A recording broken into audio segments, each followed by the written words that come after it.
मित्रों, सादर जय श्री कृष्ण। हमारे YouTube चैनल में आप सभी का बहुत बहुत स्वागत है। मैं हूं आपके साथ विशाल शास्त्री। भगवान श्री हरि विष्णु का पूजन करना, एकादशी का व्रत रखना, गीता जी का पाठ करना, तुलसी जी का पूजन एवं दर्शन करना, ब्राह्मणों की सेवा करना, दान करना, भोजन कराना, गौ माता की रक्षा व सेवा करना, यह 6 कार्य इस कठिन संसार सागर को पार कराने हेतु मुक्तिदायक बताए गए हैं। पूरे वर्ष में 24 एकादशी आती है, लेकिन जिस साल अधिक मास या पुरुषोत्तम आता है उस साल 2 एकादशी अधिक यानी कुल मिलाकर 26 एकादशी आती है। प्रत्येक महीने में 2 बार, एक कृष्ण पक्ष व दूसरी शुक्ल पक्ष, दोनों में ही एकादशियों का भिन्न भिन्न महत्व हमारे पुराणों एवं धर्म ग्रंथों में बताया गया है। एकादशी का व्रत भगवान श्री लक्ष्मी नारायण जी का परम प्रिय व्रत है। एकादशी का व्रत करने से मनुष्यों के कई जन्मों के पाप जड़ से नष्ट हो जाते हैं तथा पुण्यों का उदय होता है। जब मनुष्य के जन्म जन्मांतर के पाप नष्ट हो जाते हैं तभी उन्हें सांसारिक एवं भौतिक सुखों की प्राप्ति होती है। इस बार आषाढ़ मास के शुक्ल पक्ष की देवशयनी एकादशी तिथि का आरंभ 29 जून 2023 को सुबह 3:29 से हो जाएगा। वह एकादशी तिथि का समापन 29 और 30 जून 2023 की रात्रि 2:42 पर होगा। अतः जो शुद्ध एकादशी होगी वह 29 जून 2023 गुरुवार को ही रहेगी। इसी दिन सभी भक्तजनों व माताओं बहनों को व्रत रखना चाहिए एवं देवशयनी एकादशी व्रत का पारना अर्थात व्रत खोलने का सही समय पारना मुहूर्त 30 जून 2023 शुक्रवार को सुबह 5:52 से लेकर 7:52 तक व्रत खोलना है, अर्थात इस दौरान व्रत का पालना कर लेना चाहिए। अगले दिन यदि कोई और व्रत करना है जैसे प्रदोष, मंगलवार, ऐसे में फल, जल या फलाहारी वस्तु से आप व्रत का पालना जरूर कर सकते हैं। जो भक्त एकादशी का व्रत करते हैं उनको दशमी से लेकर द्वादशी तक कुछ महत्वपूर्ण नियमों का पालन करना चाहिए। दशमी के दिन एक समय शुद्ध एवं सात्विक भोजन करें। इस दिन चावल, लहसुन, प्याज, मांस, मदिरा, मसूर दाल, कटहल की सब्जी का उपयोग नहीं करना चाहिए। दशमी के दिन पराय अन्न अर्थात दूसरे के घर का भोजन नहीं करना चाहिए। शहद नहीं खाना चाहिए। ब्रह्मचर्य व्रत का पालन करते रहना चाहिए। एकादशी के दिन सुबह जल्दी उठकर स्नान करके पूजा अर्चना करें। एकादशी व्रत का संकल्प धारण करें। उसके बाद सूर्य भगवान को अर्घ्य दें। माता पिता को प्रणाम करें। तुलसी जी का पूजन करें। गौ माता का पूजन करें। इसी दिन अन्न नहीं खाना चाहिए, केवल फलाहार करें। सर्वोत्तम फलाहार गाय का दूध व फल होते हैं। इस दिन आप झूठ ना बोलें, क्रोध ना करें, लड़ाई झगड़ा एवं वाद विवाद बिल्कुल ना करें।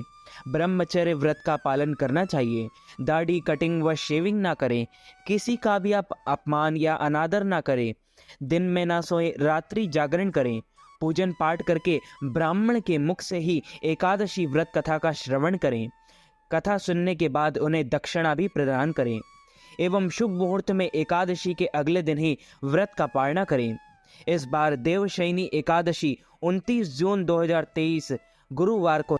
बोलो श्री लक्ष्मी नारायण भगवान की जय।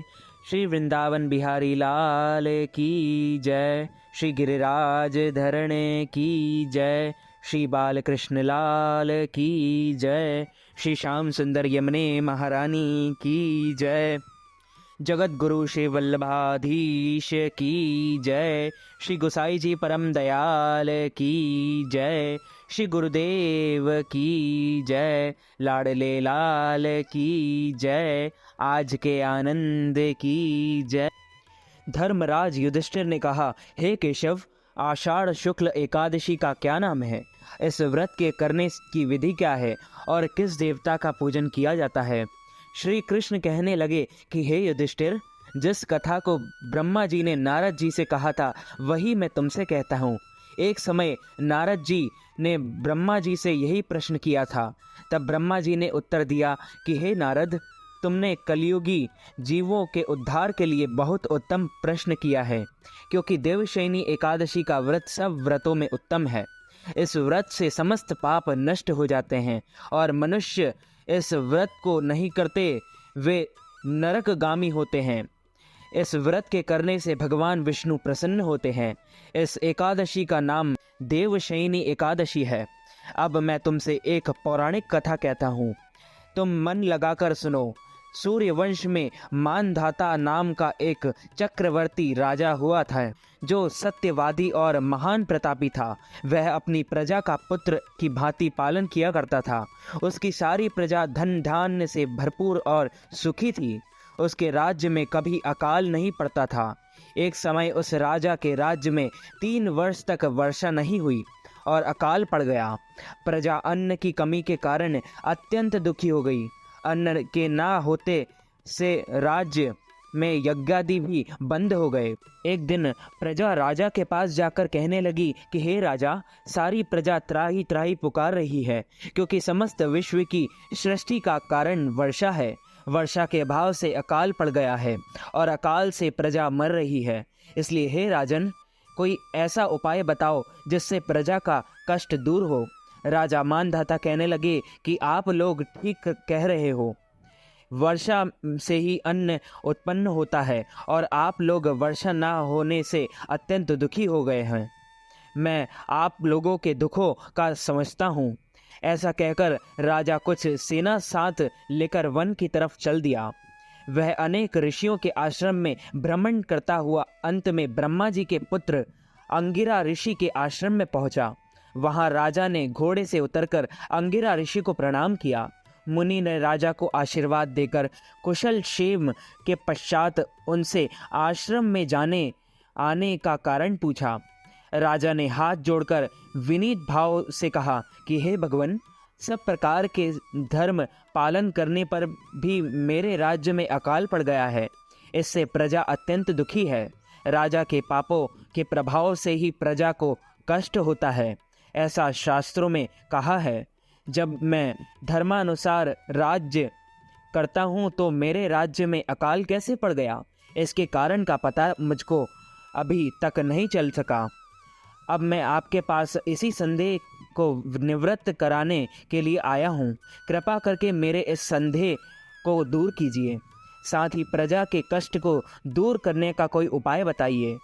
इतनी बात सुनकर ऋषि कहने लगे कि हे राजन, यह सतयुग सब युगों में उत्तम है। इसमें धर्म को चारों चरण सम्मिलित है, अर्थात इस युग में धर्म की सबसे अधिक उन्नति है। लोग ब्रह्म की उपासना करते हैं और केवल ब्राह्मणों को ही वेद पढ़ने का अधिकार है। ब्राह्मण ही तपस्या करने का अधिकार रख सकते हैं, परंतु आपके राज्य में एक शूद्र तपस्या कर रहा है। इसी दोष के कारण आपके राज्य में वर्षा नहीं हो रही है। इसलिए यदि आप प्रजा का भला चाहते हो तो उस शूद्र का वध कर दो। इस पर राजा कहने लगा कि हे महाराज, मैं उस निरपराध तपस्या करने वाले शूद्र को किस तरह मार सकता हूँ? आप इस दोष से छूटने का कोई दूसरा उपाय बताइए। तब ऋषि कहने लगे कि राजन, यदि तुम अन्य उपाय जानना चाहते हो तो सुनो। आषाढ़ मास के शुक्ल पक्ष की देवशयनी नाम की एकादशी है। एकादशी का विधि पूर्वक व्रत करो। व्रत के प्रभाव से तुम्हारे राज्य में वर्षा होगी और प्रजा सुख प्राप्त करेगी, क्योंकि इस एकादशी का व्रत सब सिद्धियों को देने वाला है और समस्त उपद्रवों को नाश करने वाला है। इस एकादशी का व्रत तुम प्रजा, सेवक तथा मंत्रियों सहित करो। मुनि के इस वचन को सुनकर राजा अपने नगर को वापस आया और उसने विधि पूर्वक देवशयनी एकादशी का व्रत किया। उस व्रत के प्रभाव से वर्षा हुई और प्रजा को सुख पहुंचा। अतः इस मास की एकादशी का व्रत सब मनुष्यों को करना चाहिए। यह व्रत इस लोक में भोग और परलोक से मुक्ति को देने वाला है। इस कथा को पढ़ने और सुनने से मनुष्य के समस्त पाप नाश हो जाते हैं।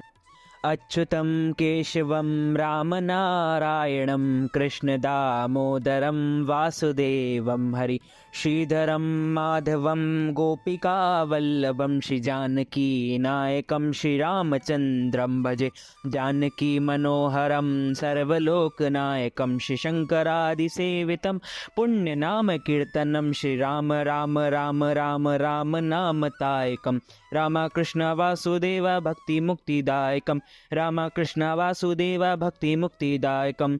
बोलो श्री लक्ष्मी नारायण भगवान की जय। श्री वृंदावन बिहारी लाल की जय। श्री गिरिराज धरण की जय। श्री बालकृष्ण लाल की जय। श्री श्याम सुंदर यमुने महारानी की जय। जगत गुरु श्री वल्लभाधीश की जय। श्री गोसाई जी परम दयाल की जय। श्री गुरुदेव की जय। श्री लाडले लाल की जय। आज के आनंद की जय। मित्रों, हमारे इस ज्ञानवर्धक वीडियो को अधिक से अधिक लोगों तक शेयर कीजिएगा, लाइक कीजिएगा, कमेंट कीजिएगा, और यदि अभी तक आपने हमारे और आपके YouTube चैनल को सब्सक्राइब नहीं किया है तो सब्सक्राइब ज़रूर कर लीजिएगा। आप सभी को सादर जय श्री कृष्ण, सादर धन्यवाद।